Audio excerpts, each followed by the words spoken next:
I mean, I wasn't at the game, but I feel like I have a similar take on when I was watching the Patriots come back against the Atlanta Falcons in the Super Bowl. 'Cause that 2019 team was just my favorite team of all time. I don't know why, I just had such a close connection to it. I thought Malcolm Mitchell was gonna end up being an amazing wide receiver, but durability took him out early. But I remember being at my parents' house with my entire family there. We almost always watch the Super Bowls together, and it's getting on in the 3rd quarter, and I'm just like, "You know what? I kinda wanna just drive back to my school, my apartment, because I was in college at the time."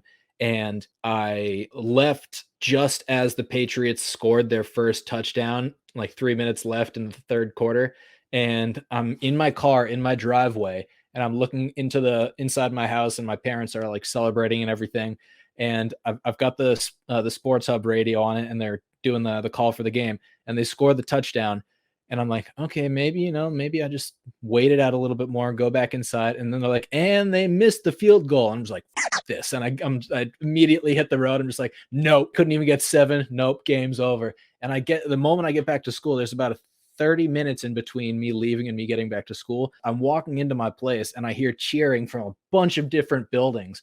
So I'm like, okay, maybe they got another few points. I walk in, my friend's passed out because he got so drunk, but he was so disappointed with the game that he just came back and almost passed out on the couch. And I'm just watching, sitting on the chair next to him, and things start to turn around, and I'm like, okay, they really need to get a turnover. And then Dante Hightower ends up stripping Matt Ryan really close, and it's like, okay, there's the turnover that we need. We score on that, and then it's like, okay, they can end the game here if they just get in field goal range, and they're in field goal range. And then the Patriots and a penalty pushes them out of field goal range, and I like lean over to my buddy who's passed out, and I start shaking. I'm like, Cody, Cody, something's happening. Cody, I don't know what's going on, but you should be awake for this.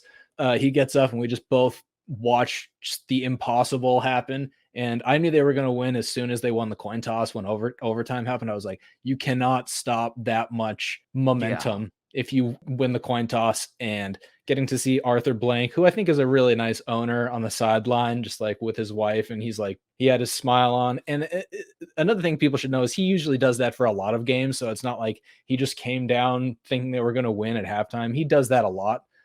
So it wasn't just like something out of the ordinary.